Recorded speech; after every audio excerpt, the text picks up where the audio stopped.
Done.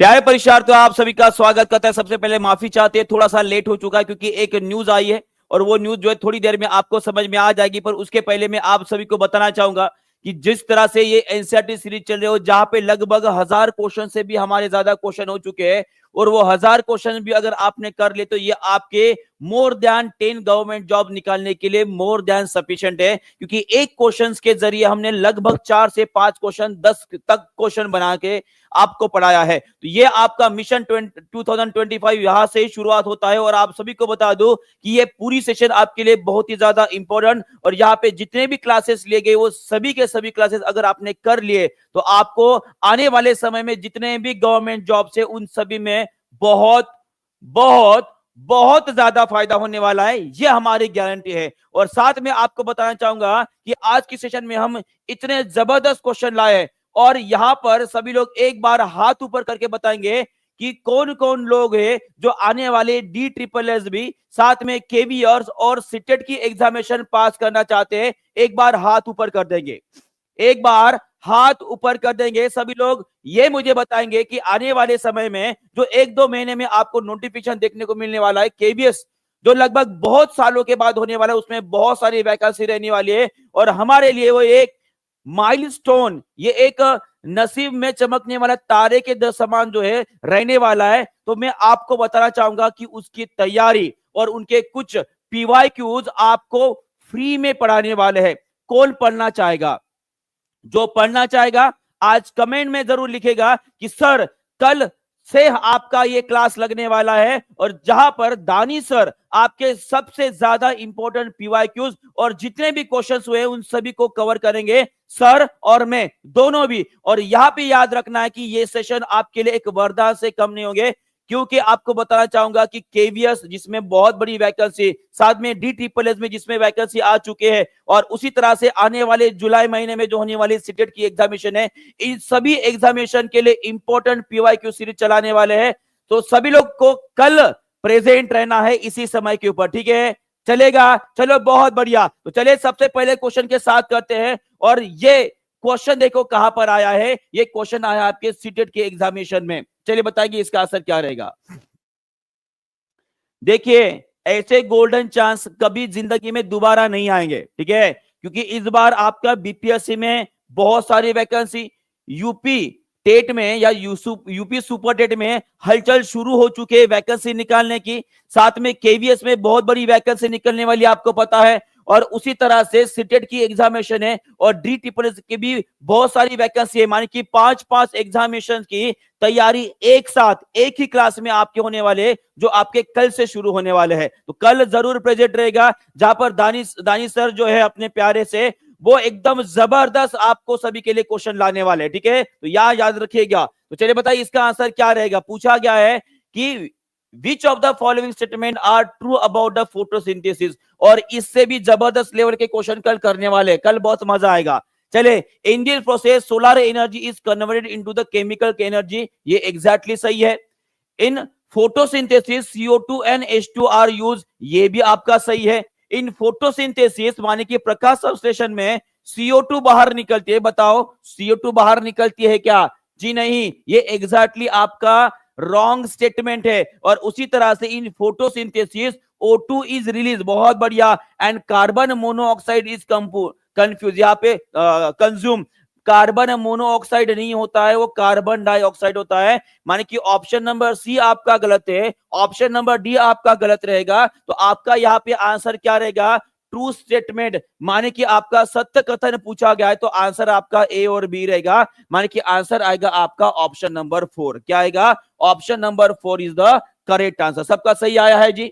सबका सही आया है क्या? चलिए बहुत बढ़िया। अगर इसी में पूछा जाता है आपको कि फोटोसिंथेसिस की जगह पे मान लीजिए यहाँ पे रेस्पिरेशन लिखा रहता, कि पौधों में होने वाला जो श्वसन होता है उसके बारे में सत्य कथन कौन से रहेंगे, तो इसका आंसर आप क्या करते? देखते हैं कितने लोग जो है इसका सही उत्तर दे पाते हैं। चलिए सभी लोग इसका आंसर करेंगे।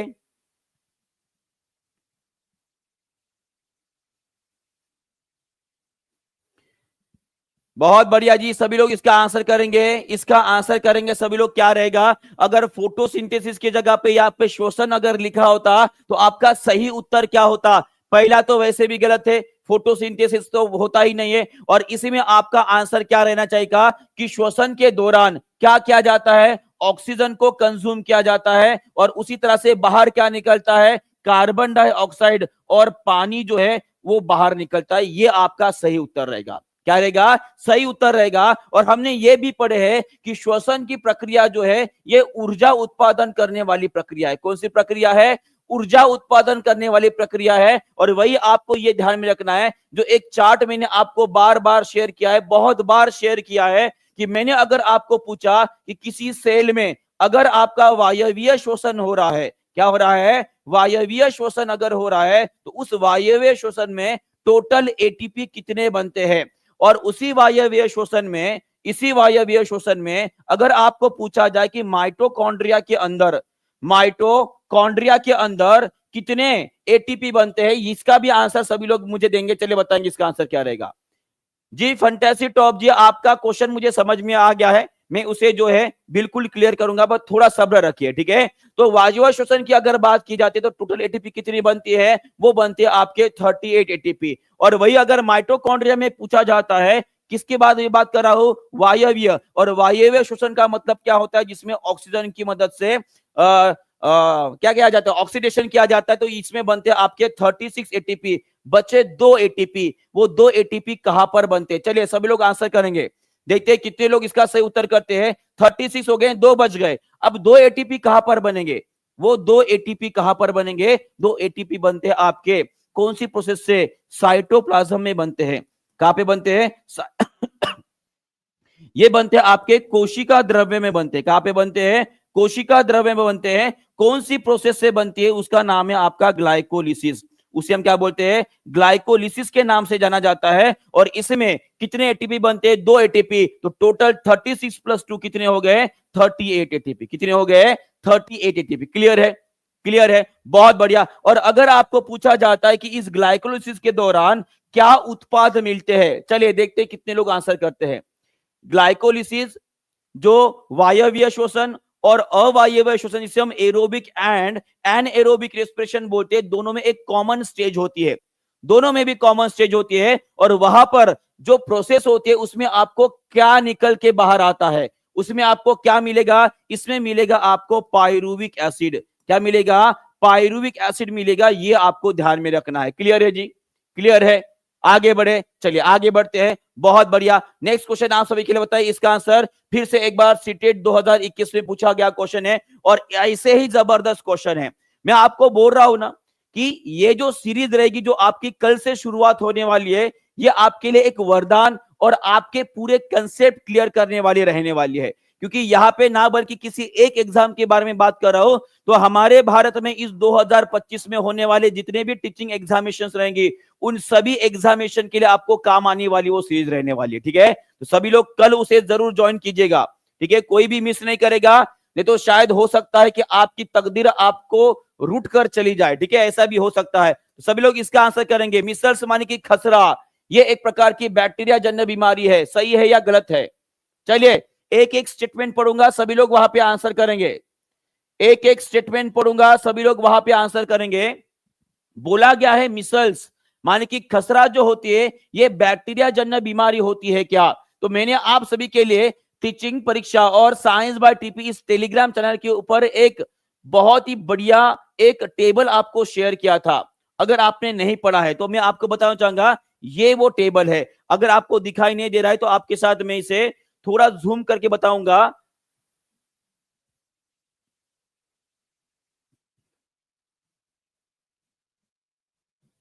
हाँ देखिए, यहाँ पे सब कुछ लिखा गया। ये सभी के सभी आपके बैक्टीरियल डिसीज है ना? ट्यूबरकुलोसिस, कोलेरा, टाइफाइड, डिप्थेरिया, परटूपिस जिसे हम काली खांसी बोलते हैं, उसके बाद प्लेग, लेप्रोसी और टिटेनस। ये इंपॉर्टेंट ऐसे बैक्टीरियल डिसीज है जिसके बारे में हमारे एग्जामिनेशन में पूछा गया है और पूछा जाने वाला है। तो ऑब्वियसली ये आपको ध्यान में रखना है। और उसी तरह से ये पूरा का पूरा आपका वायरल डिसीज है, क्योंकि वायरस के वजह से होने वाले डिसीजों की कोई भी ऐसी एक फिक्स लिस्ट नहीं रहेगी, पर हमारे एनसीईआरटी में और एससीईआरटी में जितने डिसीज दिए हैं उन सभी की लिस्ट यहाँ पे आपको मिल जाएगी। ठीक है, तो सभी लोग एक साथ इसका आंसर करेंगे। इसका आंसर क्या रहने वाला है? कुष्ठ रोग एक वायरस से होने वाला डिसीज है, ये गलत है। अभी मैंने आपको बताया कि लेप्रोसिस जो होता है, लेप्रोसिस जो होता है वो एक्चुअली आपका कौन सा डिसीज होता है? ये आपका बैक्टीरियल डिसीज होता है। तो ऑब्वियस है आपका ऑप्शन नंबर डी गलत है। ऑप्शन नंबर डी गलत है, मतलब सी और डी भी गया। बचा कौन सा आपका? ए, सी और बी, सी बचा है। सी को चेक कर लीजिए। Typhoid is a bacterial disease. कितने लोगों को पता है कि टाइफाइड एक प्रकार का बैक्टीरियल डिसीज होता है? चलिए बताएंगे ये ट्रू है कि फॉल्स है। अभी मैंने बताया था यहाँ पे टाइफाइड नजर आ रहा है, टाइफाइड नजर आ रहा है। टाइफाइड एक प्रकार का बैक्टीरिया जन्य रोग होता है, माने कि जीवाणु से होने वाला रोग है। तो ऑब्वियसली आपका ये सही रहेगा। बात रही अभी ऑप्शन नंबर बी की, मलेरिया प्लाज्मोडियम के कारण होता है क्या? जी बिल्कुल होता है, ये हमने पढ़े हैं, हमें याद भी हो चुका है। माने कि आपका आंसर क्या रहेगा? बी और सी रहेगा। क्या रहेगा? बी और सी रहेगा। कितने लोगों ने सही उत्तर किया? मुझे पता है यहाँ पे बहुत सारे लोगों ने सी क्लिक किया था। और इस तरह से आपको क्वेश्चन कराए जाएंगे जो आने वाला सेशन रहेगा। एक एक पॉइंट, एक एक ऐसा स्टेटमेंट जिसे डिटेल में डिस्कस किया जाएगा। क्लियर है? चलो सभी लोग मुझे फिर से एक बार आंसर करेंगे कि अगर किसी को खसरा हो गया, जो कि एक प्रकार का वायरल डिसीज होता है, बराबर है? क्लियर है? तो ये खसरा जो होता है, जिसे हम मिसल्स के नाम से जानते हैं, ये हमारे कौन से ऑर्गन को इन्फेक्ट करता है? हमारे कौन से ऑर्गन को इन्फेक्ट करता है? अगर मलेरिया के बारे में पूछा जाए तो मलेरिया हमारे शरीर के कौन से ऑर्गन को इन्फेक्ट करता है? सभी लोग एक एक करके शरीर में किस अंग को ये इन्फेक्ट करते हैं ये मुझे बताएंगे। चलिए बताइए, सभी लोग आंसर करेंगे जी एक एक करके। चलिए बताइए इसका आंसर क्या रहेगा? बहुत बढ़िया। अगर मलेरिया की बात कर रहा हूं तो मलेरिया जो है आपके लीवर को इन्फेक्ट करता है, और एक होता है आपका स्प्लीन। कौन सा होता है? स्प्लीन। अगर टाइफाइड की बात की जाए तो टाइफाइड किसको इन्फेक्ट करता है? टाइफाइड इन्फेक्ट करता है हमारी इंटेस्टाइन को। किसे? इंटेस्टाइन को इन्फेक्ट करता है। और लेप्रोसी जो है ये कौन से ऑर्गन को इन्फेक्ट करता है? तो याद रखिएगा ये हमारे न्यूरल सिस्टम जो होती है, ठीक है, उसको इन्फेक्ट करता है आपका लेप्रोसिस। क्लियर है? क्लियर है? चलिए बहुत बढ़िया, आगे बढ़ते हैं। और उसी तरह से यहाँ पे आप मिसल्स के बारे में देख रहे हो। मिसल्स माने कि खसरा, ये एक प्रकार के वायरस के वजह से होता है। ठीक है, चलिए, और इसी में आपको एक और बात ऐड करना चाहूंगा। HMPV वायरस जो अभी अभी दुनिया में एक थोड़ा सा उभरा था, ठीक है, बस जनरली डिसीज था, जिसको यूट्यूब वालों ने और बाकी न्यूज वालों ने इतना ज्यादा फैला दिया कि लोग समझने लगे कि फिर से एक बार कोरोना आ गया। जी बिल्कुल वैसा कुछ नहीं है। तो ये HMPV वायरस कोई नया वायरस नहीं है, ये पहले भी नीदरलैंड कंट्री में देखा गया था। ठीक है, और ये वायरस अभी भी मौजूद है, क्योंकि वायरस के बारे में हमने पढ़े हैं कि वायरस कभी मरता नहीं है।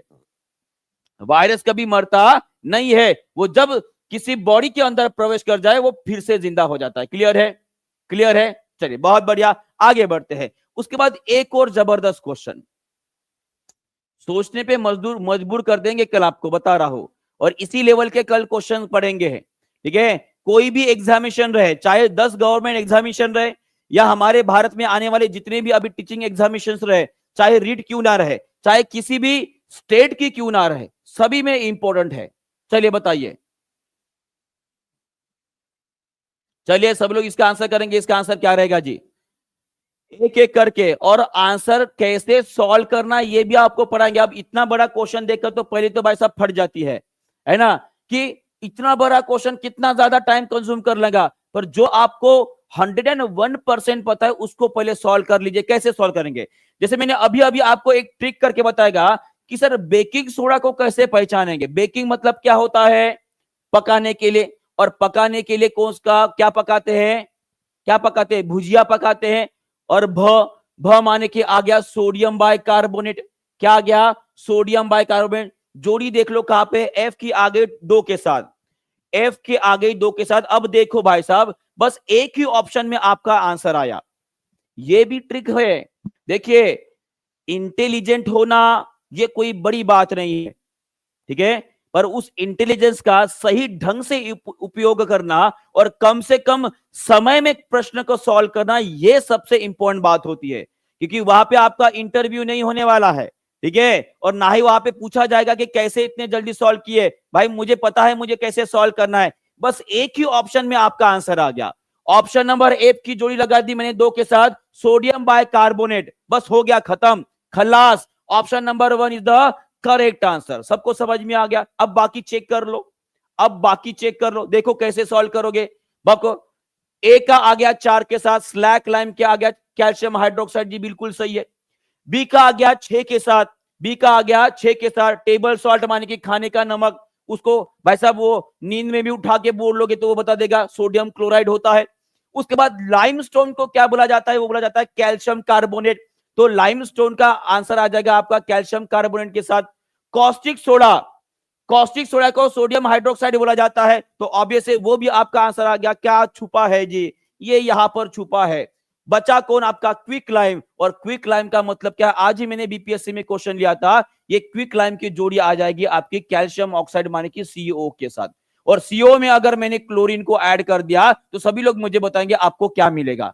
चलिए, जिन जिन लोगों ने आज मेरा बीपीएससी का क्लास किया है और इसी तरह के क्वालिटी क्वेश्चंस में आज बीपीएससी में लिए हैं, सभी लोग मुझे बताएंगे क्विक लाइम जिसे हम कैल्शियम ऑक्साइड बोलते हैं, उसमें अगर मैंने क्लोरीन को ऐड करा दिया, उसके साथ रिएक्ट अगर करवा दिया तो आपको क्या मिलेगा जी, आपको मिलेगा ब्लीचिंग पाउडर। क्या मिलेगा, ब्लीचिंग पाउडर मिलता है। वही ब्लीचिंग पाउडर जो पानी को शुद्ध करने के लिए इस्तेमाल किया जाता है, नालियों में डाला जाता है, क्योंकि ये रोगाणु को मारने का काम करता है। साथ में सभी लोग मुझे एक और क्वेश्चन का आंसर बताएंगे।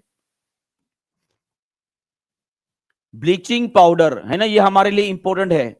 अगर मैं ब्लीचिंग पाउडर की बात कर रहा हूं तो इस ब्लीचिंग पाउडर में सबसे महत्वपूर्ण गैस कौन सी होती है, वो होती है आपकी क्लोरीन। कौन सी गैस होती है, क्लोरीन होती है, और इसी गैस का इस्तेमाल कर ब्लीचिंग पाउडर क्या करता है, रोगाणु को मारता है, जो भी जीव है, ठीक है, उनको मारने का काम करता है। तो सभी लोग मुझे ब्लीचिंग पाउडर का केमिकल नेम बताएंगे, केमिकल नेम, जिसे हम क्या बोलेंगे जी, रासायनिक नाम क्या है जी, इसका रासायनिक नाम क्या है। सभी लोग कमेंट बॉक्स में लिखेंगे, देखते हैं कितने लोगों का आता है। मैं लिखने के पहले सभी लोग मुझे बताएंगे इसके 2 केमिकल नेम है। एक है आपका calcium oxychloride, calcium hypo chloride, ठीक है, टीई और डीई, बस ये आपको ध्यान में रखना है। क्लियर है, क्लियर है। चलिए बहुत बहुत बढ़िया, आगे बढ़ते हैं, और ये उसका आंसर रहेगा। और ये पूरा का पूरा चक्र क्या है, कितने लोगों को ये समझ में आता है, इसमें बहुत ज्यादा कंफ्यूजिंग होता है, तो क्या मैं इसे एक बार क्लियर कर दूं सभी को कि चूना पत्थर क्या होता है, फिर अन्न बूझा चूना कैसे बनता है, फिर आपका जो है बूझा हुआ चूना कैसे बनता है, क्या आप सभी को पता है? अगर आप चाहोगे तो मैं इसे एक बार एक्सप्लेन करना चाहूंगा। एक्सप्लेन करूंगी कि आगे बढ़ू? चलिए सभी लोग एक बार प्लीज कमेंट करेंगे, एक्सप्लेन करूं कि आगे बढ़ू, क्या आपको यह पता है? थोड़ा कंफ्यूजन होता है तो चलो कोई नहीं, एक बार एक्सप्लेन करता हूं। देखो सभी लोग यहाँ पे देखेंगे, चूना पत्थर नेचुरली पाए जाते हैं, है ना, जो व्हाइट कलर के पत्थर इधर उधर आपको दिखते हैं ना, वो जिसे हमने बोर्ड पे लिखा है, किसी फर्श के ऊपर लिखा है, वो आपके चूना पत्थर है। चूना पत्थर को ही क्या बोला जाता है, वो होता है आपका कैल्शियम कार्बोनेट। इसे क्या बोला जाता है, इसे ही बोला जाता है आपका कैल्शियम कार्बोनेट बोला जाता है, जिसे हम चूना पत्थर या लाइमस्टोन के नाम से जाते हैं। इस चूना पत्थर को अगर आपने जलाया, क्या क्या जलाया, मान कि इसे मैंने हीट किया, क्या किया, हीट किया, इसको मैंने उष्मा दी, उसको गर्म किया। जब आप इसे हीट करोगे तो इसमें से कौन सी गैस बाहर निकलती है, तो वो निकलती है आपके कार्बन डाइऑक्साइड। मोस्ट इंपॉर्टेंट, सभी लोग कमेंट बॉक्स में लिख देंगे, और जहां पे आप नोट्स बना रहे हो वहां पे लिख दो कि जब कभी भी लाइमस्टोन को या कैल्शियम कार्बोनेट को हीट किया जाता है, क्या किया जाता है, हिट किया जाता है, तो उस टाइम पर कौन सी गैस बाहर निकलती है जी, वो निकलती है आपकी कार्बन डाइऑक्साइड। अब जब यहां से कार्बन डाइऑक्साइड बाहर निकल गया तो यहां पे आपको क्या मिलेगा, कैल्शियम ऑक्साइड मिलेगा। क्या मिलेगा, कैल्शियम ऑक्साइड, जिसे हम अनबुझा चूना या बुझा हुआ, सॉरी अनबुझा नहीं, बुझा हुआ चूना बोलते हैं। क्या बोलते हैं, बुझा हुआ चूना। कैसे? और ये आपको ध्यान में रखना है, कैल्शियम कार्बोनेट CaCO3 को जब मैंने हीट किया तो कार्बन डाइऑक्साइड बाहर निकला और आपको क्या मिला? CaO। कोई मुझे बता सकता है ये कौन से टाइप की केमिकल रिएक्शन है? इसे बोला जाता है डीकंपोजिशन रिएक्शन। क्या बोला जाता है? Decomposition reaction. क्योंकि यहां पर क्या हुआ है, किसी एक कंपोनेंट को मैंने दो भागों में विभाजित किया, सिंपली उसे गर्म करके। देख पा रहे हो, यह है कंटेंट का जादू। यहां से सिर्फ हिट करने के बाद कितनी केमिकल रिएक्शन बन रही, क्या बन रहा है, क्या बाहर निकल रहा है? 3 क्वेश्चन बन गए। अब मुझे बताओ, ये कैल्शियम ऑक्साइड में अगर मैंने क्लोरीन को ऐड किया तो यहां पे आपका ब्लीचिंग पाउडर बन जाएगा, और इसी में अगर मैंने पानी को थोड़ा सा ऐड कर दिया तो आपका मिल जाता है, आपका क्विक लाइम बनता है। क्या बनता है? क्विक लाइम बनता है। और इसमें से बाहर निकलती है आपकी ऊष्मा। क्या निकलती है? ऊष्मा बाहर निकल रही। मतलब ये, अगर जब कभी भी हम चूने में पानी डालते तो आपको क्या मिलता है? हिट बाहर निकलता है। हिट बाहर निकल रहा है, मतलब ये कौन सी प्रोसेस है जी? ये है आपकी एक्सोथर्मिक प्रोसेस है। कौन सी है? एक्सोथर्मिक, जिसे हम बोलेंगे ऊष्माक्षेपी प्रक्रिया है। बराबर है। और उसमें से आपको क्या मिलेगा? हाइड्रेटेड लाइम मिल जाएगा। अगर उसमें ये ऊष्मा बाहर निकली, ठंडा हो गया, CaOH ट्वाइस, कैल्शियम हाइड्रोक्साइड, बराबर है, हाइड्रोक्साइड बन जाएगा। और इसी को इस बुझे हुए चूने को जब फिर से आप गर्म करोगे तो फिर से आपका क्या मिलेगा? चूना पत्थर। क्या मिलेगा? चूना पत्थर। तो ये पूरी की पूरी साइकिल है। ये पूरी की पूरी क्या है? साइकिल है, जिसे आपको याद रखना है। क्लियर हो गया? यहां पे क्लियर है? चलिए आगे बढ़ते हैं। नेक्स्ट क्वेश्चन, DSSB अप्रैल 2021 में पूछा गया क्वेश्चन है। चलिए बताइए। और इससे भी जबरदस्त लेवल के क्वेश्चन रहेंगे। ये तो बिल्कुल एक सैंपल की तरह मैंने यहां पे लगाया है कि किस प्रकार के क्वेश्चन आपके आने वाले कल की सीरीज से शुरुआत होने वाली है। ठीक है, तो चलिए बताइए इसका आंसर क्या रहेगा। और मुझे पता है यहाँ पे बहुत सारे लोग इसका आंसर कर पाएंगे, पर वही आंसर करेगा जो पेड क्लास जिसने परचेस किया है। और पेड क्लास में मैंने ये टॉपिक बहुत ही अच्छे से पढ़ाया है, और जो नई एनसीईआरटी आई है वहां पे ये टॉपिक अपडेट किया गया है 2021 में। ठीक है, तो इसका आंसर क्या रहेगा? देखो मैक्सिमम लोगों ने क्या आंसर दिया है, मुझे वही लगा था, क्योंकि मॉर्निंग में जो आफ्टरनून में मेरा क्लास हुआ था वहां पे भी मैंने बोला था, वहां पे मैंने एक कोई जो है सीरियल देखी थी, वहां पे बोला था जीजाजी वो कर जो कहेंगे मैं वही करूंगा। कितने लोगों ने ये सुना है? बस वैसे ही हुआ है। ठीक है, कोई एक जीजा है भाई साहब, उसने बोल दिया कि भाई साहब आंसर सी होगा, सभी लोग उसके पीछे चल दिए। सी सी सी, लेट सी आपने कर दिया। प्लेटी हेलमिंथस उसका आंसर नहीं है, उसका आंसर है आपका टीनोफोरा। क्या है? टीनोफोरा। क्या आंसर है? टीनोफोरा। गए काम से? गए काम से। ठीक है, तो ये हमने आपको पढ़ाया है, नया संघ है जो ऐड किया गया। सर ये कैसे होता है? इसे हम सी वॉलनट क्यों बोला जाता है, तो अब मैं आपको बताना चाहूंगा, सभी लोग यहाँ पे ध्यान देंगे। ठीक है, देखिए अगर मैं किसी भी जानवर को दो भागों में अगर विभाजित करता हूं, तो एक होते हैं आपके वर्टिब्रेट्स होते हैं जिनके अंदर रीढ़ की हड्डी होती है, और एक होते हैं आपके इनवर्टिब्रेट्स, माने कि जिनके अंदर रीढ़ की हड्डी नहीं होती है। जो रीढ़ की हड्डी वाले होते हैं वो जनरली कौन होते हैं जी? जो जनरली वार्म ब्लडेड होते हैं, कोल्ड ब्लडेड होते हैं, और बाकी लोग भी होते हैं। पर अगर मैं इनवर्टिब्रेट्स की बात कर रहा हूं, जिनके अंदर रीढ़ की हड्डी नहीं होती है, जिनके अंदर नहीं होती है, वो जनरली कोल्ड ब्लडेड होते हैं। कैसे होते हैं? कोल्ड ब्लडेड एनिमल होते हैं। और यहां पे वो ग्रुप आपको नहीं दिख रहा है। दिख रहा है क्या? नहीं दिख रहा है, तो वो अलग से अभी ऐड किया गया है। तो उस ग्रुप को बोला जाता है टीनोफोरा। क्या बोला जाता है? टीनोफोरा। और वो कुछ इस तरह से आपको नजर आएगा। देखिए कितना खूबसूरत जीव है, कितना खूबसूरत जीव है। तो सभी लोग मुझे बताएंगे कि इस फाइलम में पाए जाने वाले ये जो खूबसूरत जीव है वो कहां पर दिखाई देंगे आपको? चलिए बताएंगे सभी लोग। चलिए सब लोग इसका आंसर बताएंगे।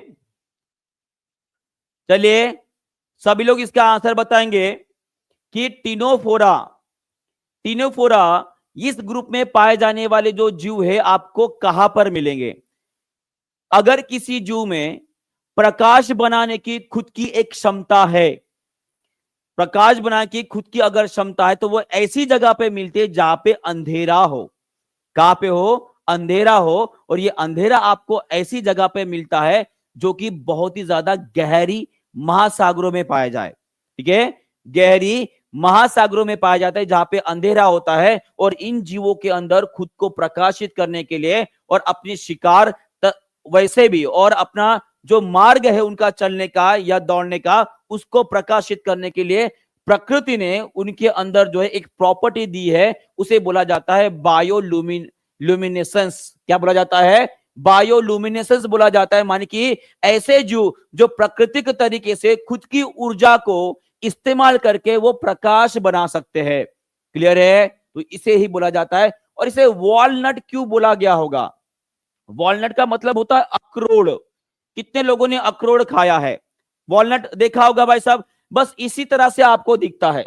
उसका अगर अगर आकार देखोगे वो कुछ इसी तरह का आपको नजर आएगा, इस तरह का आकार है ना, इसी तरह का आकार, और उसके ऊपर ऐसे धारियां होती है, उसके ऊपर ऐसे धारियां होती है, बस सेम टू सेम नजर आ रहा है। और इसीलिए इसे क्या बोला जाता है जी?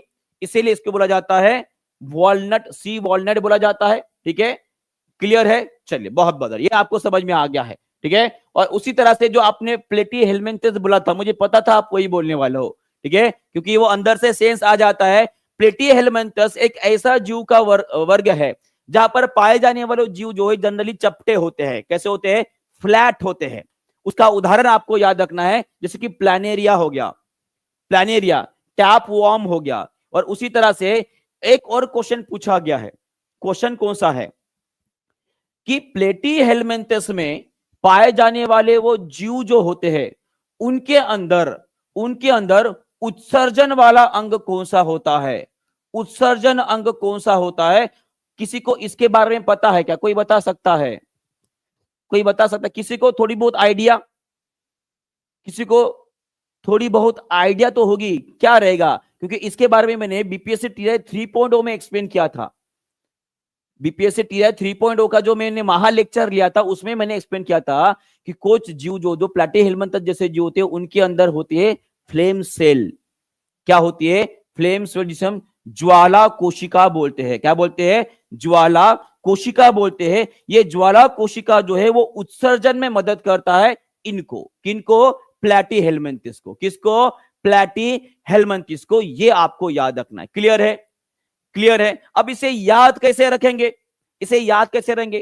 टैप वॉर्म, ये पता है जनरली कहां पर पाया जाता है? ये एक प्रकार का पैरासिटिक होता है। ये कैसे? जनरली प्लेटी हेलमिंथस में पाए जाने वाले जो होते हैं पैरासाइट होते हैं। कैसे होते हैं? पैरासाइट होते हैं। पैरासाइट का मतलब होता है कि जो जिंदा जीवों के ऊपर निर्भर होते हैं, और वो एक प्रकार के पोषण का एक आधार होता है, पोषण का एक टाइप होता है जो मैंने आपको बताया है। और ये टैप फॉर्म, जैसे कि हम बोलते हैं ना कि छोटे बच्चों के पेट में कीड़े हो जाते हैं। क्या हो जाते हैं? कीड़े हो जाते हैं। तो वो जो कीड़े हैं ना, वो कीड़े कोई और नहीं भाई साहब, इस प्रकार के टैप फॉर्म्स होते हैं। क्या कहां पर पाए जाएंगे? ये हमारी आंतों में पाए जाती है। जो कीड़े बोलते हैं ना वो टैप फॉर्म होते हैं, और उनका पोषण का विधि कौन सा होता है? पैरासिटिक होता है। कैसे होता है? पैरासिटिक होता है। क्लियर है? चलिए, देखिए कितनी सारी बातें आपको पता चली है अभी, है ना। चलिए आगे बढ़ते हैं। नेक्स्ट क्वेश्चन आप सभी के लिए फिर से एक बार सीटेट में पूछा गया क्वेश्चन है। सब लोग इसका भी आंसर कर देंगे। बताइए इसका आंसर क्या रहेगा?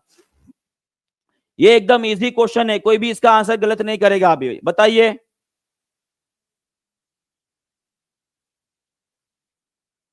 जल्दी जल्दी आंसर करेंगे जी। इसका आंसर क्या रहेगा? बहुत बढ़िया तरीके से सभी लोग आंसर कर रहे हैं, बहुत बढ़िया।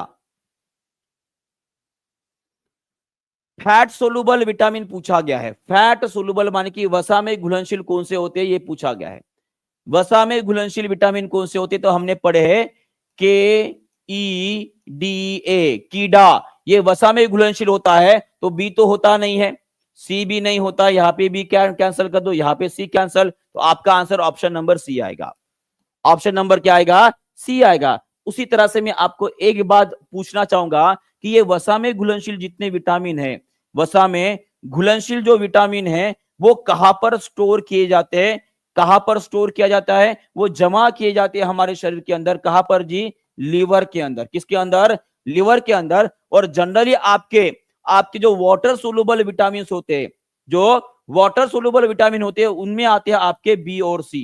क्या आते हैं? बी और सी। और बी में, ठीक है, और ये हमारे शरीर में जमा नहीं होते, यूरिन के द्वारा या पेशाब के द्वारा ये बाहर निकाल दिए जाते हैं, पेशाब के द्वारा ये बाहर निकाल दिए जाते हैं अगर हमारे शरीर में ज्यादा हो गए। और उसी तरह से फैट सोलुबल विटामिन जो लीवर में स्टोर किए जाते हैं और वाटर सोलुबल जो बाहर निकाले जाते हैं, वाटर सोलुबल में भी एक विटामिन है जिसका नाम है B12, ये आपके शरीर में स्टोर किया जाता है, ये आपके शरीर में स्टोर किया जाता है। और उसका ये स्टोर कहां पर होगा, ये स्टोर किया जाता है आपके लीवर में।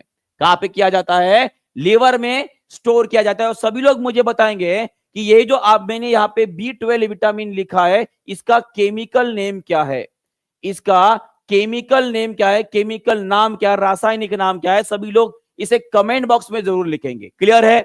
चलिए बहुत बढ़िया, आगे बढ़ते हैं। नेक्स्ट क्वेश्चन आप सभी के लिए, ठीक है। चलो ये क्वेश्चन नहीं है, नेक्स्ट लेंगे इस क्वेश्चन। चलिए इस क्वेश्चन का आंसर करेंगे सभी लोग।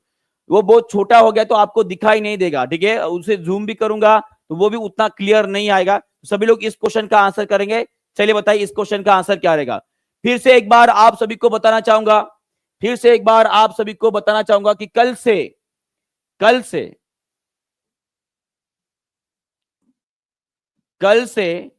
ठीक 5 बजे एक नए सेशन की, एक नए संग्राम का आगाज हो रहा है, नए संग्राम का आगाज हो रहा है, जहां पे आने वाले इस 2025 में होने वाली जो इंपॉर्टेंट टीचिंग एग्जामिनेशन है, KVS हो गई ही, उसके बाद DSSS हो गई, उसके बाद CTET हो गई। इन सभी एग्जामिनेशन को कैटर करने के लिए आप सभी के लिए फ्री में, कौन सा शब्द इस्तेमाल कर रहा हूं, फ्री में पूरा का पूरा PYQ एनालिसिस, पूरा का पूरा PYQ एनालिसिस जो आप सभी के लिए कल से उपलब्ध हो जाएगा आपके YT के ऊपर ठीक 5 बजे, जहां पे आपको पूरे के पूरे SST, यही नहीं, यहां पे आपका SST आ जाएगा, यहां पे आपका मैथ्स आ जाएगा, यहां पे आपका रीजनिंग आ जाएगा, साथ में पूरा का पूरा साइंस, ये पूरे सब्जेक्ट्स के आपके PYQ जो है यहां पे करवाए जाएंगे। कितने लोगों को ये पसंद आया, चलिए बताइए। संग्राम का आगाज हो चुका है जी, बिल्कुल 2025 शुरू हो चुका है। और ऐसे मान लीजिए कि आपके जीवन का ये आखिरी वर्ष है जहां पर आप किसी भी एग्जामिनेशन की प्रिपरेशन कर रहे हो, और वहां पे आपका साथ देने के लिए, आपको सही मार्ग बताने के लिए हमने ये सीरीज शुरू की है, जो केवल आप लोगों के लिए है। SST, मैथ्स, रीजनिंग, साइंस, और क्या चाहिए बताओ साहिब, ठीक है। तो ये सब कुछ आपके लिए रहेगा जो कल से शुरू होगा। और संग्राम का आगाज कौन करेंगे, अपने प्यारे दानिश सर, ठीक है। और उनके पीछे हमारी जो हम सेना है खड़ी है, वो आपको और मार्गदर्शन करने वाला है, ठीक है। तो कल कौन आना चाहेगा, कल ठीक 5 बजे कौन आने वाला है, कमेंट बॉक्स में जरूर लिखेगा, कमेंट बॉक्स में जरूर लिखेगा, ठीक है। सबके कमेंट देखे जाएंगे, देखते हैं कितना। और देखो, ऐसा नहीं कि हमें कुछ जरूरत है, नहीं, हमें कुछ खुजली नहीं है कि आप सभी के लिए सब कुछ करे, पर दानिश सर सोचते आपके बारे में, बहुत ज्यादा सोचते। मेरे बच्चे, मेरे टीचिंग परीक्षा में पढ़ने वाला हर बच्चा शिक्षक बनना, मतलब बनना ही चाहिए, उनका सपना है। क्योंकि उनको यह पता है कि अगर कोई इस भारतवर्ष की अगर तकदीर बदलने वाला है तो सिर्फ शिक्षक माने कि टीचर ही है। और इसीलिए आप सभी के लिए सब कुछ कर रहा है, ठीक है। और ये तब तक चालू रहेगा जब तक आपका रिस्पॉन्स आते रहेगा, ठीक है। तो आप जितना रिस्पॉन्स अच्छा करोगे, हम आपको उतनी ही ज्यादा ऊर्जा से आपको बताएंगे, सब कुछ करेंगे आपके लिए। क्लियर है? चलिए बहुत बहुत बढ़िया। चलिए, और जो क्वेश्चन आपको पूछा गया है उस क्वेश्चन का भी आंसर कर देंगे इसी जोश में। चलिए बताइए इसका आंसर क्या रहेगा, फास्ट, बहुत बढ़िया जी, इसी जोश में आगे बढ़ना। चलिए इसका आंसर करेंगे सभी लोग। पूछा गया है कि हमारे मानव शरीर की जो उत्सर्जन संस्था है, उसमें जो यूरिन या किसी एक्सेटरी सब्सटेंस को जो बाहर निकाला जाता है, तो उसका मार्ग कौन सा रहता है, उसका मार्ग कौन सा रहेगा। सबसे पहले आएगी आपकी किडनी, इसे उड़ा दो, इसे उड़ा दो। किडनी के बाद क्या आएगा जी, यूरिनरी ब्लैडर आएगा कि यूरेटर आएगा, यह आएगा आपका यूरेटर, माने कि जिसे हम मूत्र नली बोलते हैं। क्या बोलते हैं, मूत्र नली या मूत्र वाहिनी बोलते हैं। और उसके बाद आएगा यूरिनरी ब्लैडर, उसके बाद क्या आएगा, यूरिनरी ब्लैडर आएगा, और उसके बाद आएगा आपका यूरेथ्रा, गुर्दा, मूत्र वाहिनी, मूत्राशय और मूत्र मार्ग, माने कि ऑप्शन नंबर सी जो है आपका सही उत्तर रहेगा। क्या आएगा, ऑप्शन नंबर सी जो है आपका सही उत्तर रहेगा। और ये रही वो डायग्राम जहां पर आपको पूरा का पूरा क्लियर हो गया। ये है आपकी किडनी, ये है आपकी यूरिनरी क्या बोलेंगे उसे, ऐसे बोलेंगे हम यूरेटर बोलेंगे, और उसके बाद आता है आपका यूरिनरी ब्लैडर, और उसके बाद यहां से यूरेथ्रा, जैसे मूत्र जो है वो बाहर निकाला जाता है। सभी लोग मुझे बताएंगे ये जो हमारी किडनी है इसका स्ट्रक्चरल एंड फंक्शनल यूनिट किसे बोला जाता है? इसे स्ट्रक्चरल और फंक्शनल यूनिट किसे बोला जाता है? सभी लोग इसे कमेंट बॉक्स में लिखेंगे जल्दी से। चलिए बताइए इसका आंसर क्या रहेगा। बहुत बढ़िया, तो बिल्कुल सीक्वेंस मैटर करता है जी, कोई भी ऊपर नीचे नहीं करेगा। चलिए इसका आंसर करेंगे सभी लोग। इसका आंसर क्या रहेगा जी? स्ट्रक्चरल और फंक्शनल यूनिट। लास्ट टाइम मैंने इसका क्वेश्चन लिया था आप सभी के लिए, बहुत बढ़िया, सभी लोगों ने आंसर दे दिया। इसे बोला जाता है नेफ्रॉन। क्या बोला जाता है? नेफ्रॉन बोला जाता है जी। बहुत बढ़िया, बहुत बहुत बढ़िया, ठीक है। और इस किडनी के ऊपर ग्रंथियां होती है, कोई इस ग्रंथि का नाम बता सकता है? देखते हैं, बीपीएससी वाला बच्चा बता पाएगा जो डेली क्लास कर रहा है। चलिए, किडनी के ऊपर जोड़ी में एक ग्रंथि होती है, उसका नाम क्या है? बहुत बढ़िया रिंकू जी, बहुत बढ़िया। इसका नाम है आपकी एड्रिनल ग्लैंड। कौन सी है? Adrenal gland. और एड्रिनल ग्लैंड द्वारा रिलीज किया गया हुआ एक हार्मोन है जिसे हम क्या बोलते हैं? चलिए वो भी लिख दो। पूछने की देरी नहीं करते रहे, ना ही राह देखते रहना कि सर अभी क्या पूछने वाले। जितने भी बातें आपको पता है धड़ाधड़ कमेंट में लिख देना। चलिए बताएंगे, बहुत बढ़िया। उससे रिलीज होने वाला, जी बिल्कुल, B12 यहाँ पे स्टोर किया जाता है जी, बिल्कुल सही बात बोली आपने। एड्रेलिन कौन सा होता है? एड्रेलिन हार्मोन होता है।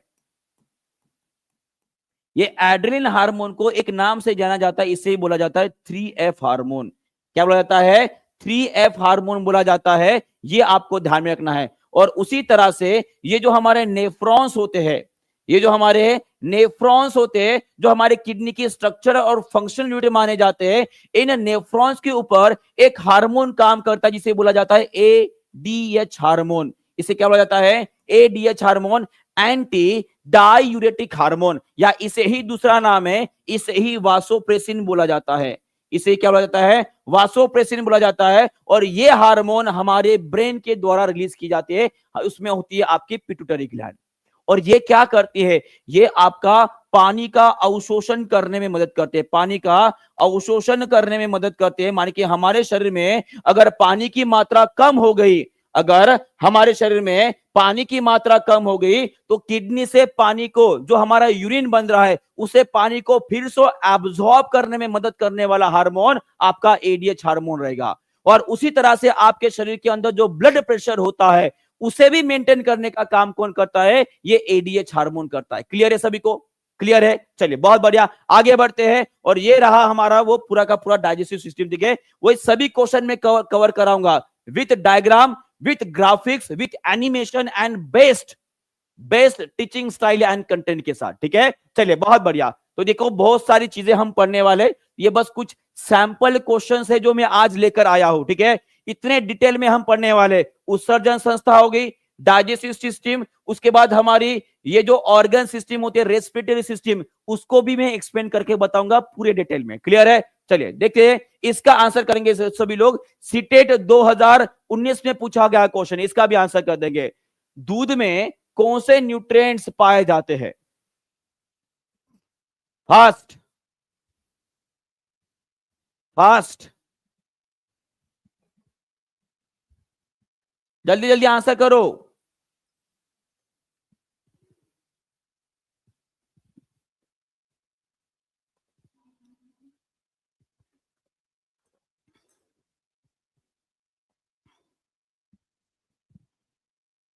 बहुत बढ़िया। तुक्का कितने लोगों ने मारा? बिल्कुल बिल्कुल, आई एम सोल जी, बिल्कुल सही बात बोले। इसको देखो कंफ्यूज हो जाते कुछ लोग, तो याद रखेगा कि दूध में कभी भी विटामिन सी नहीं पाया जाता है, दूध में आयरन भी नहीं पाया जाता है। माने कि जहां पे आपको विटामिन सी और आयरन नजर आ रहा है उसे उड़ा दो, बचा केवल और केवल आपका protein, calcium and vitamin D. क्या बोलेगा आपको? Protein, calcium and vitamin D रहेगा। और इसीलिए आपने अक्सर देखा होगा कि जो छोटे बेबीज होते हैं, जो छोटे बेबीज होते हैं, उनको जनरली मां के दूध के साथ आयरन के लिए, आयरन के लिए एक ड्रॉप दिया जाता है। कितने लोगों ने इसको अनुभव किया है? जिसके घर में छोटे बच्चे होंगे, छोटा भाई होगा, ठीक है, कोई अंकल का छोटा छोटा सा बेबी होगा, आपने अक्सर देखा होगा कि उसकी डिलीवरी जब हॉस्पिटल में हो जाती है तो कुछ मम्मी माँ को जो है मल्टीविटामिन का डोज दिया जाता है, और उसी तरह से जो छोटे बच्चे होते हैं उनको आयरन का ड्रॉप दिया जाता है। क्यों दिया जाता है? क्योंकि पता है, क्योंकि दूध में आयरन की मात्रा कम होती है, नहीं होती है, आयरन की मात्रा होती नहीं है। और आयरन पता है किसके लिए इंपॉर्टेंट होता है? चलिए देखते हैं कितने लोग आंसर देंगे। आयरन किस चीज के लिए हमारे बॉडी में रिस्पॉन्सिबल होता है? तो ये आपको ध्यान में रखना है कि आयरन अगर कम नहीं होता है या सफिशिएंट क्वांटिटी होता है तो ये हमारे शरीर में आरबीसी माने कि हीमोग्लोबिन बनाने में मदद करता है, हीमोग्लोबिन बनाने में मदद करता है। और इसी के वजह से आप सभी को पता है कि हमारा रक्त जो होता है वो लाल रंग का नजर आता है। और इसकी अगर कमी हो गई, इसकी अगर कमी हो गई तो आपको हो जाएगा एनीमिया, आपको हो जाएगा एनीमिया। इसीलिए जब डिलीवरी हो जाती है और उसके साथ बहुत सारा ब्लड बह जाता है तो जनरली महिलाओं को और जो छोटा बेबी हुआ है उसको आयरन दिया जाता है। आयरन और कैल्शियम कंटिन्यू चालू रखते हैं। क्यों? क्योंकि कैल्शियम की भी कमी हो जाती है और साथ में आयरन तो वैसे भी उनको नहीं मिल रहा है, तो महिलाओं को इसलिए दिया जाता है ताकि उनका जो ब्लड चला गया है ड्यूरिंग द डिलीवरी, उस टाइम के उस ब्लड को रिकवर किया जाए और उनके अंदर हीमोग्लोबिन की मात्रा बढ़ा दी जाए। क्योंकि जब तक हीमोग्लोबिन नहीं बढ़ेगा तब तक दूध का रिसाव ठीक से नहीं होता है, याद रखिएगा। क्योंकि अभी अभी मेरे घर में आप सभी को बताया एक नन्ना मुन्ना राई आया है ना, नन्ना मुन्ना राई आया है। और जब डॉक्टर ने ये सब कुछ सजेशन दिया है तो मेरा भी एक कर्तव्य बनता है कि वो भी आपको बताओ। देखो याद रखिएगा, डॉक्टर से जो मेरा संवाद हुआ था, क्योंकि साइंस का टीचर होने के बाद जो है एक जिज्ञासा होती है कि क्यों किया जाता है। देखिए याद रखिएगा, मैं क्या बताने वाला था, ठीक है। एनीमिया हो जाता है, आयरन होता है, हाँ कैल्शियम की, ठीक है। तो याद रखिएगा कि आयरन, ठीक है, कितना ज्यादा इंपॉर्टेंट मैंने आपको बताया है। ये मां को इसलिए दिया जाता है ताकि उसके अंदर आरबीसी बने, ताकि उसका हीमोग्लोबिन बढ़े। क्या बढ़े? हीमोग्लोबिन बढ़े। और हीमोग्लोबिन अगर हीमोग्लोबिन अगर कम हो जाता है तो ऑब्वियस है दूध ढंग से नहीं बन पाता, दूध ढंग से नहीं बन पाता। और उसके वजह से दूध फिर बच्चों को ऊपर का पाउडर का दूध पिलाना पड़ता है। आपने देखा होगा, अगर नॉर्मल हीमोग्लोबिन की अगर मैं बात करता हूं तो 11 से लेकर 14 के बीच में जो है आपकी रेंज होती है। इतना नॉर्मल हीमोग्लोबिन जो है हमारे ब्लड में होना चाहिए। पर जब ब्लड के जो डिलीवरी के साथ ब्लड निकल जाता है तो उस टाइम पे जो महिलाओं का हीमोग्लोबिन का लेवल होता है वो लगभग 7 और 6 पे आ जाता है। कहां पे आ जाता है? 7 और 6 माने के लगभग आधा हो जाता है। और ये जब तक 9 के ऊपर या 10 तक नहीं पहुंचेगा तब तक महिलाओं के अंदर दूध ढंग से नहीं बनता है और बच्चा भूखा रहेगा। और बच्चे को अगर अच्छे से न्यूट्रिशन नहीं मिलेगा तो ऑब्वियस वो भी क्या हो जाएगा जी, वो भी वीक हो जाएगा। क्लियर है? क्लियर है? चलिए बहुत बहुत बढ़िया, आगे बढ़ते। ये आपका क्वेश्चन का आंसर दे दिया। और ये सभी के सभी विटामिन से जो दूध में पाए जाते हैं, ये पूरे के पूरे विटामिन आप देख लो। पर यहाँ पे कहीं पे भी आपको ना ही आपका आयरन नजर आएगा और ना ही विटामिन सी। और सर्वाधिक अगर पाया जाने वाला कोई अगर विटामिन या कोई भी मिनरल होगा तो वो है आपका कैल्शियम। दूध में सर्वाधिक पाया जाने वाला आपका कैल्शियम, और उससे भी ज्यादा होता है आपका पोटेशियम। क्या होता है? पोटेशियम। क्लियर है? क्लियर है? चलिए बहुत बढ़िया, आगे बढ़ते हैं। नेक्स्ट क्वेश्चन आप सभी के लिए। चलिए इस क्वेश्चन का आंसर करेंगे। अगर आपको नहीं दिखाई दे रहा है तो मैं इसे जूम करके बता रहा हूं, ऑप्शन मत देखिएगा, बस क्वेश्चन देकर आंसर कर दीजिए इसका आंसर क्या रहेगा। जल्दी जल्दी चलिए सब लोग इसका भी आंसर कर देंगे। Vitamin A, vitamin C, vitamin D, vitamin B. और ये रहे आपके ऑप्शन। तो विटामिन ए, विटामिन ए आंखों का विटामिन बोला जाता है, तो इसकी जोड़ी लग जाएगी 2 के साथ। तो पहला आंसर आ गया आपका 2। दूसरा विटामिन सी, विटामिन डी और विटामिन बी। विटामिन डी जो होता है आपका कैल्शियम के एब्जॉर्प्शन में मदद आता है। और विटामिन सी की अगर बात करूंगा तो it is responsible for the helps body fight against the many diseases. और विटामिन बी का जो है सीधा सीधा आपका ऑप्शन नंबर 4 आ जाएगा। मतलब कि आपका आंसर क्या आ जाएगा जी? आपका आंसर क्या आ जाएगा? 2 के साथ शुरू हुआ, 2, उसके बाद 3, 2 3 1 और 4, 2 3 1 एंड 4। क्लियर है? बहुत बढ़िया, बहुत बढ़िया। चलिए आगे बढ़ते हैं। और ये रहा आपका विटामिन ए। इतने डिटेल में पढ़ने वाला है जी। प्रीमियम कंटेंट मिलने वाला है आपको, और क्या चाहिए। प्रीमियम कंटेंट की बात कर रहा हूं। ये कंटेंट जो है बड़े मुश्किल से मिलेगा। किसी भी वाईटी के क्लास पे पढ़ लो, ये इतना कुछ नहीं बता सकता है। विटामिन ए के दो नाम, रेटिनॉल, कैरोटीन। कौन से नाम का पिगमेंट बनता है हमारी आंखों के अंदर, उसका नाम होता है रोडोप्सिन। कौन सा नाम होता है? रोडोप्सिन। और ये कहां पर बनता है? हमारी आंखों की रेटिना में होती है रॉड सेल्स। क्या होती है? रॉड सेल्स होती है, वहां पे बनता है आपका रोडोप्सिन। और इस रोडोप्सिन के मदद से हम जो है डार्कनेस में, माने कि जहां पर प्रकाश की कमी होती है, उसको देख पाते हैं, उसको देख पाते हैं। और यही होता है आपका विटामिन ए की वजह से। और विटामिन ए की अगर कमी हो गई और ये रोडोप्सिन पिगमेंट नहीं बनेगा, और उसकी वजह से आपको नाइट ब्लाइंडनेस, माने कि जिसे हम रतौंधी जो बोलते हैं, वो हो जाएगा। क्लियर है? और ये विटामिन ए कहां पर पाया जाता है? जनरली जो ऑरेंज कलर और जो जनरली पीले, माने कि येलो कलर की जो फ्रूट्स होते हैं, वो जो खाद्य पदार्थ होते हैं, उनमें जनरली विटामिन ए पाया जाता है। क्लियर है जी? क्लियर है? चलिए बहुत बढ़िया, आगे बढ़ते हैं और नेक्स्ट क्वेश्चन की तरफ बढ़ते हैं। बहुत कुछ डेटा है, बहुत सारा डेटा है। देखो एक एक करके अगर बताऊंगा तो पूरे के पूरे विटामिन मैंने यहां पे एक्सप्लेन किए हैं। ठीक है? क्लियर है? चलो, तो आपको ध्यान में रखना है कि कल से हमारा जबरदस्त सेशन शुरू होने वाला है। कल जो भी सेशन में प्रेजेंट रहेगा उनको जो है कल एक टेस्ट भी मिलेगी।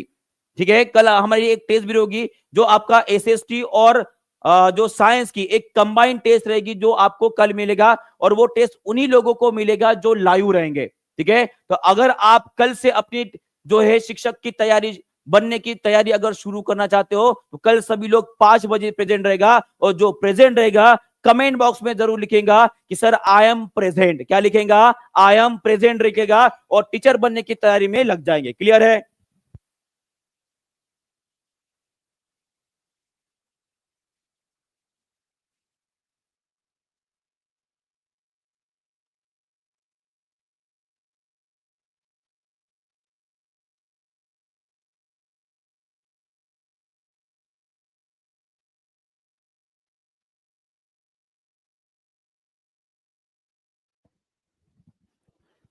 क्लास अभी खत्म नहीं हुआ है, क्वेश्चन बाकी है अभी भी।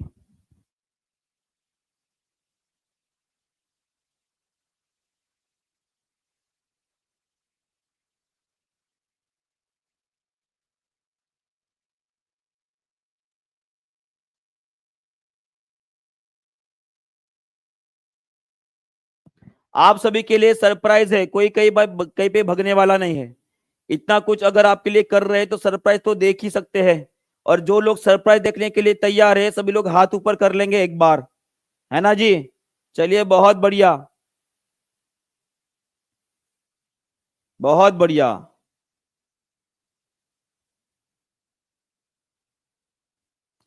और 2 क्वेश्चन के बाद जो है आपको वो सरप्राइज दिखाने वाला हो।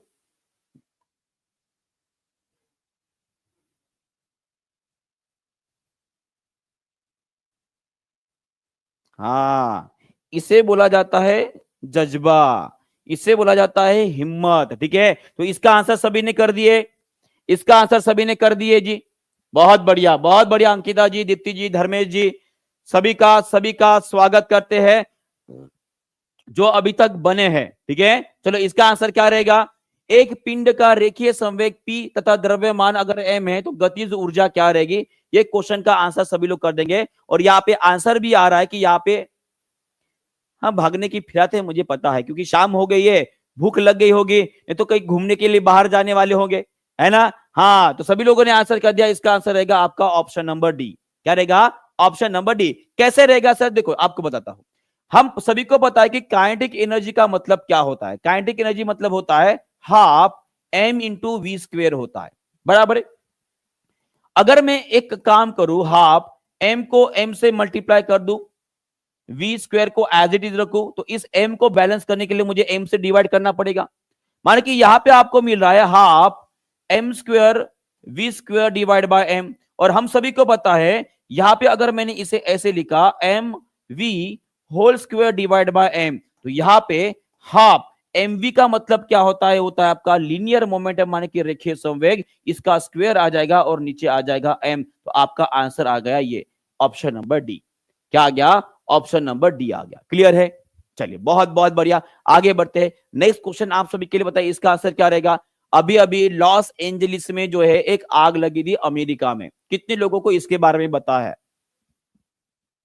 कितने लोगों को पता है कि लॉस एंजलिस अमेरिका में एक अभी अभी इतनी भयानक आग लगी है कि लगभग लगभग लॉस एंजलिस लगभग जल गया है, लगभग जल गया है। वो इतनी भयानक आग, और मानो अगर खुद को इतना ज्यादा ताकतवर समझ सकता है तो उसने आग को कंट्रोल क्यों नहीं कर पाया? ये बहुत बड़ा सवाल है, ये बहुत बड़ा सवाल है। चलिए इस क्वेश्चन का आंसर कर देंगे सभी लोग पहले, वो उसके बारे में मैं अभी एक्सप्लेन करना चाहूंगा। जिनको इंटरेस्ट है विज्ञान की बातें जानने के लिए वो जरूर यहाँ पे बना रहेगा, ठीक है। तो इसका आंसर क्या रहेगा? निम्न में से किन परिस्थितियों में आग बुझाने के लिए पानी का प्रयोग नहीं किया जाएगा? पानी का प्रयोग नहीं किया जाएगा, ठीक है। डीजल में आग लगी, हम पानी का प्रयोग नहीं कर सकते हैं। उसके बाद शॉर्ट सर्किट की वजह आग लगी, पानी का प्रयोग नहीं कर सकते। माने कि आपका आंसर आ जाए बी एंड डी। क्या आएगा? बी एंड डी इज, माने कि option number D is the correct answer. क्या आएगा? Option number D is the correct answer. Diesel में आग लगी तो मैं पानी का इस्तेमाल नहीं कर सकता, क्योंकि डीजल की डेंसिटी घनत्व जो है पानी से कम होगा, और जब पानी उसमें डाला जाएगा तो डीजल ऊपर आ जाएगा और उसमें भी आग लग जाएगी। शॉर्ट सर्किट जब हो जाता है तो मैं कोई बिस्लरी का पानी या न्यूट्रल पानी, मिनरल पानी इस्तेमाल नहीं करूंगा, मैं इस्तेमाल करूंगा अपने नल का पानी, बोरवेल का पानी, कुएं का पानी। और कुएं का पानी माने कि टैप वाटर, और टैप वाटर का मतलब क्या है? It is a good conductor of electricity. माने कि शॉर्ट सर्किट में अगर पानी डालोगे तो भाई साहब करंट लगकर मर जाओगे। और इसीलिए जब कभी भी डीजल में आग लगे, जब कभी पेट्रोल में आग लगे, केरोसिन में आग लगे, तो उसमें पानी का इस्तेमाल नहीं, जनरली रेत का इस्तेमाल किया जाता है, अगर आपके पास फायर एक्सटिंग्विशर नहीं है। अगर शॉर्ट सर्किट्स में आग लगे तो उस टाइम पे भी हमें रेत का इस्तेमाल किया जाता है, अगर आपके पास उस टाइम में भी फायर एक्सटिंग्विशर नहीं है। क्लियर है? क्लियर है? चलिए बहुत बढ़िया, ये आपको समझ में आ गया है। चलिए आगे बढ़ते हैं। चलिए इस क्वेश्चन का भी आंसर कर देंगे सभी लोग। और ये हमारे विज्ञान का मोस्ट इंपॉर्टेंट, ये हमारे विज्ञान का मोस्ट इंपॉर्टेंट टॉपिक है, जिसके ऊपर एक क्वेश्चन तो फिक्स है, एक क्वेश्चन बिल्कुल फिक्स है, एक क्वेश्चन बिल्कुल फिक्स है। चलिए बताएंगे इसका आंसर क्या रहेगा। यहां पे पूछा गया कि कौन सा कथन सही नहीं है। माने कि आपको पूछा गया है असत्य कथन पूछा गया है, असत्य माने कि रॉन्ग स्टेटमेंट पूछा गया है, which is not correct, which is not correct. Digestion is a chemical change, बिल्कुल सही है। अगर फोटोसिंथेसिस जी बिल्कुल ये भी सही है। रेस्पिरेशन जी बिल्कुल सही है। Crystallization is a chemical change जी नहीं। क्रिस्टलीकरण ये जो है एक प्रकार की भौतिक परिवर्तन का उदाहरण है, ये आपका फिजिकल चेंज है। कैसा है? फिजिकल चेंज होता है, ये आपको ध्यान में रखना है। तो आपका आंसर क्या आ जाएगा? Option number D is the correct answer. Option number D is the correct answer. सभी को क्लियर हो गया है? सभी को क्लियर हो गया है? चलिए बहुत बढ़िया। और ये रहा आपके केमिकल चेंज के वो उदाहरण जिनको आपको याद रखना है। जब कभी भी जलने की बात आए तो समझ लेना रासायनिक परिवर्तन है। जब कभी भी सड़ने की बात आए, एप्पल सड़ गया, एप्पल को काट कर अगर आपने टेबल पे रख दिया तो थोड़ी देर में वो ब्राउन कलर का हो जाता है, थोड़ा सा काला पड़ जाता है। किसका उदाहरण? किसका उदाहरण? केमिकल चेंज, रासायनिक परिवर्तन का उदाहरण। मम्मी ने आज जो है मस्त पैकी बिरयानी बनाई है भाई साहब, बिरयानी दबाकर खा लो, है ना। अब बिरयानी का मतलब दोनों प्रकार की बिरयानी हो गई। जो वेज वाले हैं वो वेज वाली बिरयानी खाएंगे, जिसे पुलाव बोलेंगे, और नॉन वेज वाले नॉन वेज वाली बिरयानी खाएंगे। बिरयानी खा तो लेंगे, पका तो लेंगे, फिर से उसे वापस ला सकते? जी बिल्कुल नहीं। केमिकल चेंज का उदाहरण। पड़े पड़े कूलर के जो पत्रे होते हैं सड़ने लगते हैं। क्या लगते हैं? सड़ने लगते हैं। तो ऑब्वियस है केमिकल चेंज। बैटरी को इस्तेमाल कर रहा हूं, केमिकल चेंज। डाइजेशन, पाचन हो रहा है। सोरिंग ऑफ मिल्क माने कि खट्टा हो जाना दूध का, केमिकल चेंज। उसके बाद एक्सप्लोजन, आप जब टीचर बन जाओगे तो टीचिंग परीक्षा में यहां पे हम पटाखे उड़ाएंगे भाई साहब, पटाखे उड़ाएंगे। कौन सा चेंज हो रहा है? Chemical change. ऑमलेट बना के खा लिया, भूख लगी तो, कौन सा चेंज? सभी के सभी कैसे रहेंगे, आपके केमिकल चेंज के उदाहरण रहेंगे। क्लियर है, क्लियर है। तो ऐसे आपको सभी चीजें जो है आपके आजू बाजू जो दिख रहा है वहीं पे विज्ञान ढूंढना है, और उसी को ढूंढकर जो है आपको डिसीजन लेना है कि वो कौन सा चेंज है।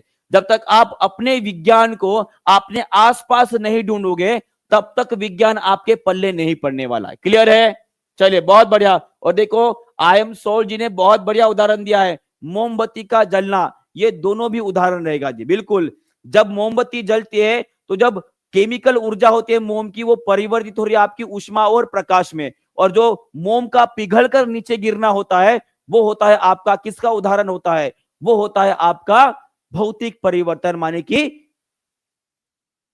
क्लियर है। चलिए बहुत बढ़िया। और ये रहा आपके लिए सरप्राइज, कल से दानिश सर के साथ एक जबरदस्त सेशन DSSB, KVS और सीटेट के जितने भी PYQs है, जितने भी PYQs है उन सभी PYs को आपके सामने लेकर आएंगे, उनका पूरा का पूरा चीर फाड़ करके उनको तोड़कर आपके सामने रखने वाले हैं। और कल से हमारा ओरिजिनल माने कि टीचर बनने का जो मिशन 2025 है उसे शुरू कर देंगे। जो लोग तैयार है कमेंट बॉक्स में लिखेंगे आई एम प्रेजेंट सर, कल मैं आऊंगा, मेरे दोस्त को लेके आऊंगा, मेरे दोस्त की जो भी रहेगी दोस्त रहेगा उसको भी लेके आऊंगा, मेरे परिवार में जितने लोग हैं सबको लेकर आऊंगा, और कल से ही इसको शुरुआत कर देंगे। क्लियर है, क्लियर है। चलो तो इसी के साथ सेशन को यहीं पे खत्म करते हैं, और कल मिलते हैं इसी तरह से ठीक 5 बजे इस जबरदस्त मिशन 2025 शिक्षक बनने के सपने में। ठीक है जी, चलो बहुत बहुत बढ़िया। Thank you very much, good bye, God bless you all and take care. Thank you very much.